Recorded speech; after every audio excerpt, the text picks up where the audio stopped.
I interrupt this dry season of uploads with a product of procrastination.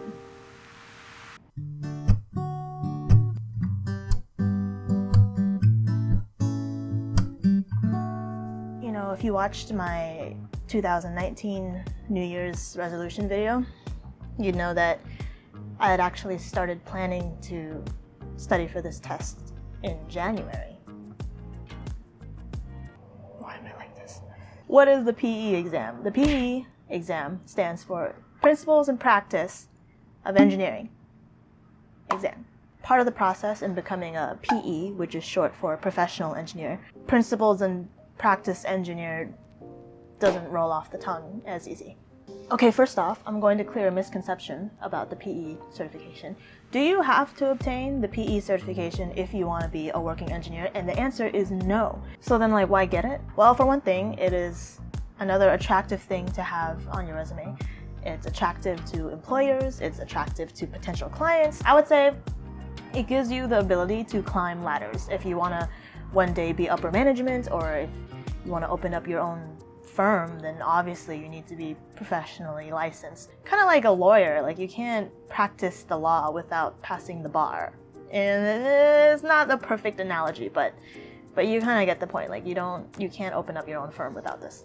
But you can work under someone who has a PE. At the moment, I don't qualify to be a PE candidate.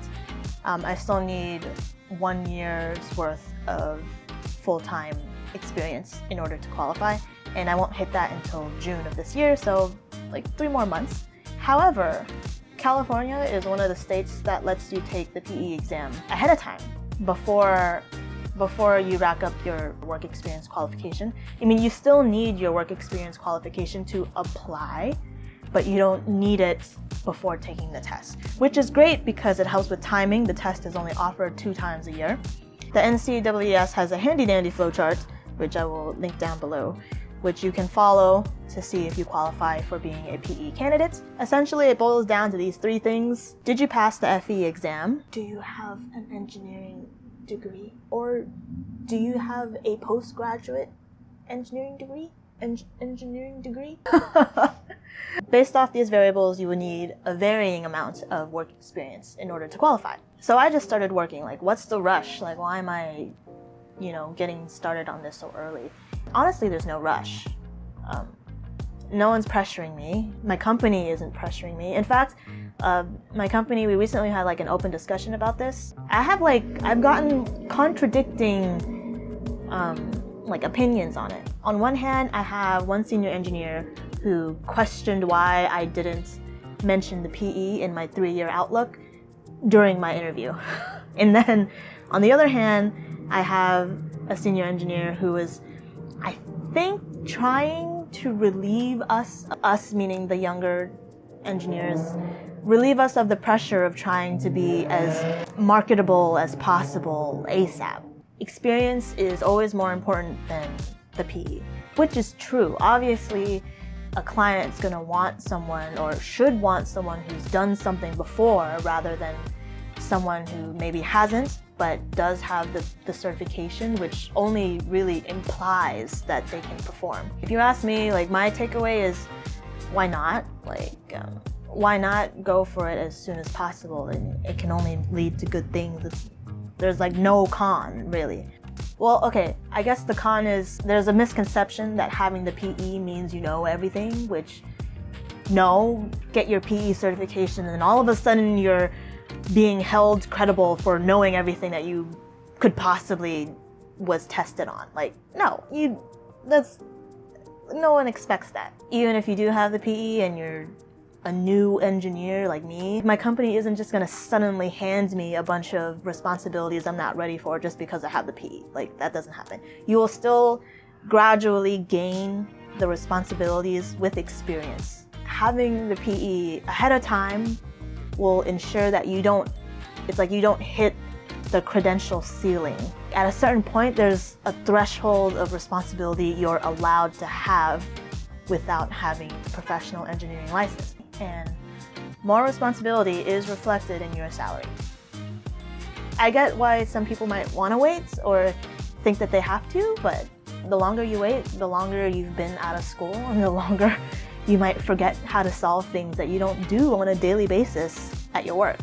That said, I'm in the middle of studying for it right now, and actually, I feel like it's freaking hard, either way. If you take it now or take it later, it's always hard. The material is fine. It's really just the sheer volume of stuff you have to know or be familiar with.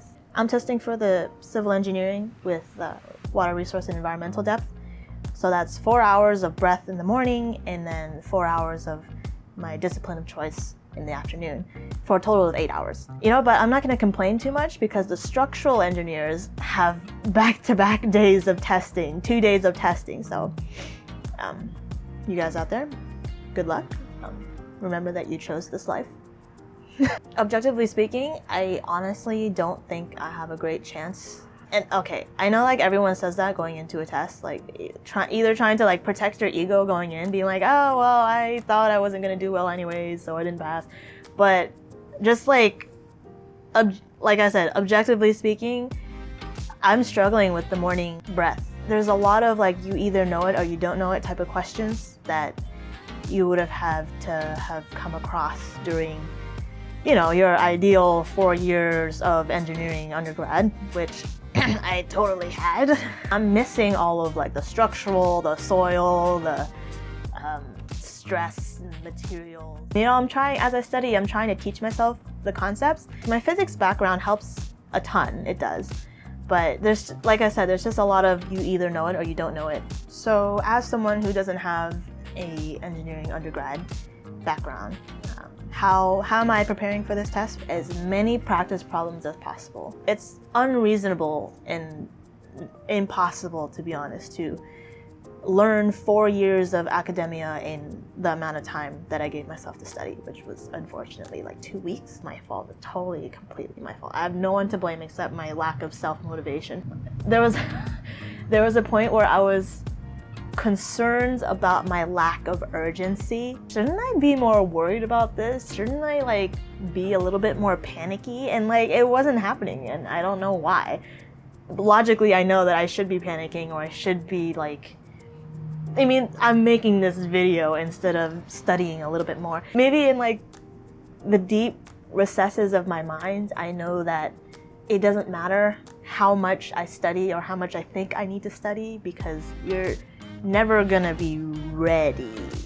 You study and you just feel like you don't know where the end is. You don't know what to study up to. For example, I'm really comfortable with anything having to do with water resource. I feel like I had a really good graduate school program, Go Beach. And so when I'm studying those topics, I kind of already know the types of questions that will be thrown at me. I know that, okay, they're probably not gonna ask that nitty-gritty tiny detail because that will be given to me in a chart. When it comes to the topics that I have never seen before in my life, and I'm looking at it for the first time, I put a flag of importance on every single nitty detail. The more that I was teaching myself, the more that I felt like I was overwhelming myself with needless information. It was just information overload, and it wasn't going to help me.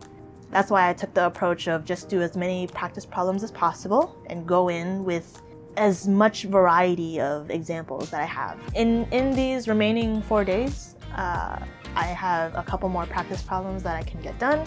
One thing that I haven't done yet is that I haven't thoroughly tabbed everything yet. I won't do any more studying on Thursday, but I think spending Thursday tabbing through all my references will help refresh me on all the things that I'm bringing with me to the test. It is 9 minutes to 11 right now. I'll just do a quick edit of this and then I'll put it up. I'll just continue being a hermit. I basically go to work and then after work I go to the library, except for today. Today I actually planned to not study because I needed a break. I was cramming my head too much, so didn't want to burn out. Terribly sorry if this video was kind of all over the place because I'm a little bit all over the place right now. I've been here. I don't really know what I was trying to achieve with this video. Maybe it was just to release some stress on my end. I don't know. Peace out.